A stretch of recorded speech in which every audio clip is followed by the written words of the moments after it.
Hello, नमस्ते दोस्तों। आज मैं आपको बताने वाली हूँ कि मैं इस तरह क्यों चलती हूँ, मेरे पैरों को क्या हुआ है, मुझे क्या दिक्कत है।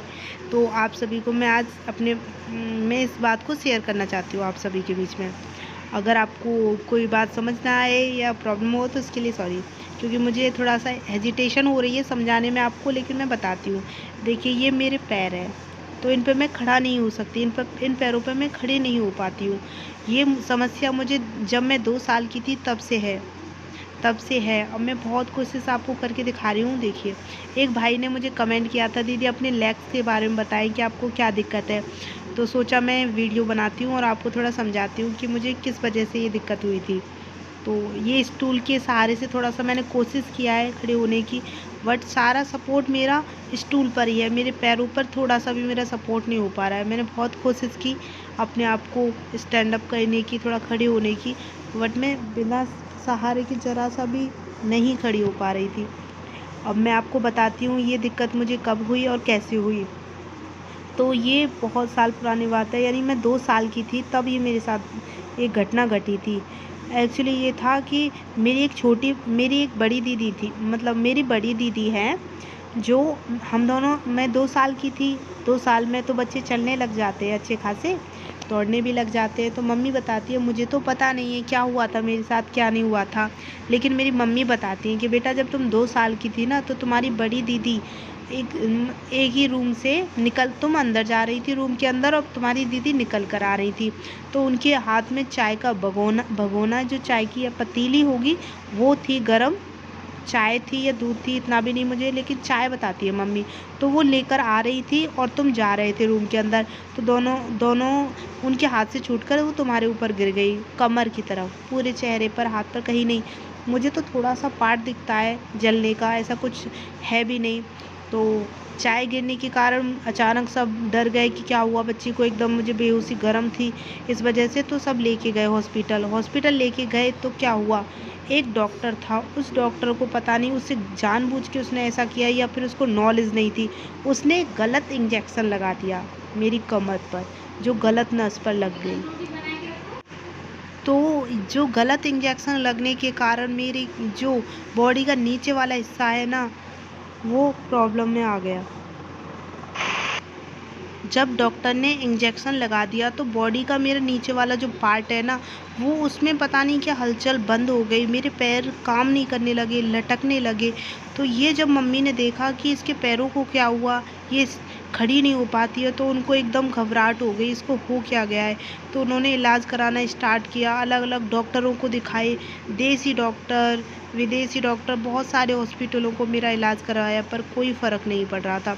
उन्हें इतनी नॉलेज भी नहीं थी, क्योंकि मेरे पेरेंट्स एजुकेटेड नहीं है कि उस डॉक्टर के खिलाफ एक्शन ले सकें। और उस थोड़ा-सा उनको समझ में लेट आया था, लेट होने की वजह से, कि उस डॉक्टर की कमी की वजह से ये सब हुआ है। तो किसी और डॉक्टरों ने बताया, जब धीरे-धीरे समझ में आने लगा कि ये दिक्कत किस वजह से हुई है, तब जाके फिर आखिर में कुछ समझ नहीं आया। पर जितना हो सका मेरे मम्मी पापा ने मेरा इलाज करवाया, 2-2 ऑपरेशन हो चुके हैं, पर कोई सुधार नहीं हुआ मेरे पैरों पर। और मुझे भी इतनी वो नहीं थी, मैं बचपन में बहुत ज़्यादा इतना वो नहीं था, समझ में आ रही थी मुझे बात कि चलना जीवन के लिए कितना महत्वपूर्ण है, पैरों का होना कितना ज़्यादा ज़रूरी होता है। ये अपने पैरों पे चलना बहुत ही ज़्यादा ज़रूरी होता है। कितनी अधूरी, मतलब लाइफ बहुत ज़्यादा अपूर्ण अधूरी सी रह जाती है, मतलब इतना ज़रूरी है क्या। मैं अपने आप को सोचती हूँ तो बहुत ज़्यादा इमोशनल हो जाती हूँ। मुझे दूसरों के सामने आने में इतना डर सा लगता है कि मैं दूसरों से कितनी अलग हूँ। मैं मतलब अब मेरी ज़िंदगी इतनी उलझी सी हो गई है, मैं अपनी ज़िंदगी को सुलझाना चाहती हूँ। मेरी दुनिया पता है, मेरा परिवार है, इससे बाहर में कुछ ज़्यादा इतनी नॉलेज भी नहीं है मुझे बाहर जाने की। हालांकि मैं बहुत एजुकेटेड हूँ, मेरी एजुकेशन है, मैंने टीचिंग कोर्स डीएलएड कर रखा है, UP TET C TET clear है। मेरे मम्मी पापा मुझे आगे प्रोत्साहन बहुत करते हैं, बहुत सपोर्ट करते हैं, लेकिन मुझे समझ नहीं आ रहा ये दिक्कत कहाँ हो रही है, मैं अपनी ज़िंदगी को क्यों नहीं सुलझा पा रही हूँ। आस पड़ोस का ऐसा माहौल होता है ना, एक तो वो ज़्यादा हमारा माइंड अपसेट कर देते हैं, ऐसे बोलते हैं इस लड़की का क्या होगा, ये कैसी ज़िंदगी काटेगी अपनी, और ऐसी ऐसी बातें बोलती हैं ना, तो इस वजह से मैं डिमोटिव हो जाती हूँ। ये ऐसा बोलते हैं, सच में ज़िंदगी बहुत डिफ़िकल्ट होने वाली है। पता है, लाइफ काटना बहुत मुश्किल होता है। लाइफ में बहुत सारी मुश्किलें आती हैं। जो हाँ, अपने हाथ पैर उनके सलामत होते हैं, उनके लिए जीवन जीना बहुत मुश्किल होता है। और मैं तो, सिर्फ मेरे तो पैर नहीं है, इस वजह से मेरे लिए जीना बहुत मुश्किल होगा, ये समझती हूँ मैं। मेरी फैमिली मेम्बर, भैया की शादी, दीदी की शादी हो चुकी है, तो उनके साथ जो सिचुएशन हुई है ना, मुझे पता है। शादी इतना इम्पोर्टेंट नहीं है, लेकिन सब बोलते हैं कि अकेला है, ये अकेली है, कैसे अपना जीवन काटेगी, पता नहीं क्या होगा इसका।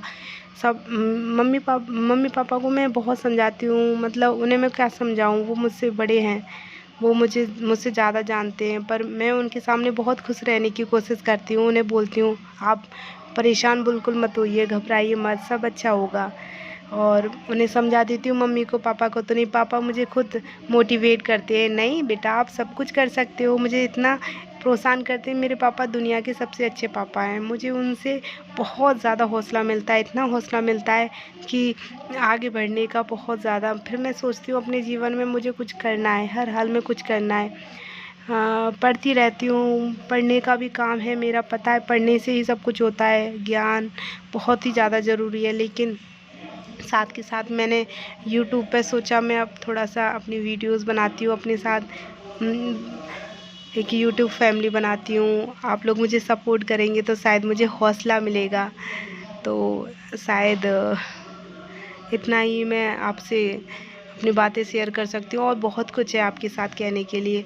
मेरे पैरों के बारे में बस मैं इतना बता सकती हूँ कि अब सच्ची मुझे इतना, मतलब ये है कि जनता के सामने बाहर मेला हो, कॉलेज हो, जब कॉलेज में जाती थी, स्कूल जाती थी, ऐसा डर लगता था चुपके से कहीं छुप जाऊं, कोई देख ना ले मुझे, डर सा लगता था। क्योंकि सब मुझे अलग नज़रिए से, दया की भाव से, मतलब कुछ ऐसी नज़रों से देखते थे ना, तो बहुत रोना आता था कि ऐसा क्यों देख रहे हैं। पर बहुत सारे लोग हैं यूट्यूब पे, मुझे पता चला बहुत लोग ऐसे हैंडीकेप्ड हैं जो यूट्यूब वीडियोस बनाते हैं। बहुत ऐसे भाई बहन मैम सर सब हैं जो सपोर्ट करते हैं और उन्हें आगे बढ़ने के लिए प्रोत्साहन करते हैं। तो शायद मैं भी ऐसे एक सहारा ढूंढ रही हूँ, सपोर्ट, जो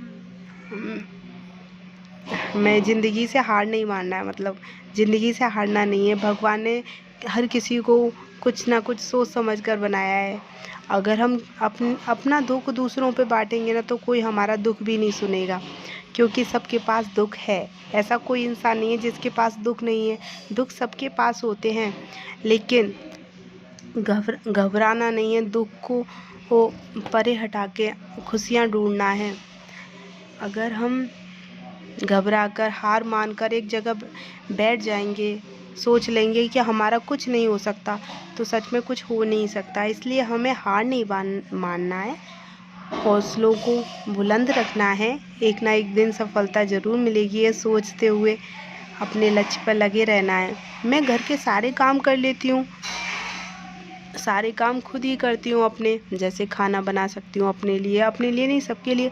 जब भाई की शादी नहीं हुई थी, भाई मेरा छोटा है, उसकी शादी हो चुकी है, जब वो नहीं, उनकी शादी नहीं हुई थी, तो उस घर का सारा काम मैं संभालती थी, अपने भाइयों की, सबका, मतलब ऐसा है। और मुझे नहीं लगता था बिल्कुल भी जो हेरिटेज, क्योंकि मुझे आदत हो चुकी है, बचपन से ही मैं ऐसे काम करती आई हूँ, तो मुझे आदत हो चुकी है, सारे काम हैंडल कर लेती हूँ। और तो और देखो, मैंने अब ये फ़ोन भी लिया है ना, अपनी ही बल पे लिया है। मैं घर पे बच्चों को ट्यूशन पढ़ाती हूँ, ट्यूशन पढ़ा के मुझे जो अर्न हुए हैं, तो उससे मैंने अपना फ़ोन लिया। और जब से मैंने, मतलब फ़ोन भी ऑनलाइन क्लासेस के लिए लिया था, इतना ज़्यादा ऑनलाइन क्लास से मुझे पढ़ाई में इतना सपोर्ट मिला कि बहुत ज़्यादा। तो मुझे इतनी ज़्यादा, मतलब ऑनलाइन क्लासेस लेने से इतना सपोर्ट मिला, तो उसी के ऑनलाइन क्लासेस लेने से ही मैं UP TET C TET clear कर पाई हूँ। सच में मुझे इतना ज़्यादा, बहुत इतना अच्छा लगा ना, क्योंकि हमें पता है हम हैंडीकेप्ड है ना, कि साल में कितने दिन स्कूल जा पाते हैं या कॉलेज जा पाते हैं। हमारे लिए इतना मुश्किल होता है ना, दूसरों पे डिपेंड होते हैं ना हम, कि हमें कोई छोड़ कर आएगा तब हम जाएंगे। और सरकार की व्यवस्था इतनी मतलब बहुत ज़्यादा बेकार है। अब तो धीरे धीरे सुधार में आ गई है, क्योंकि हमें रिक्शा मिलना भी बहुत ज़्यादा मुश्किल होता था।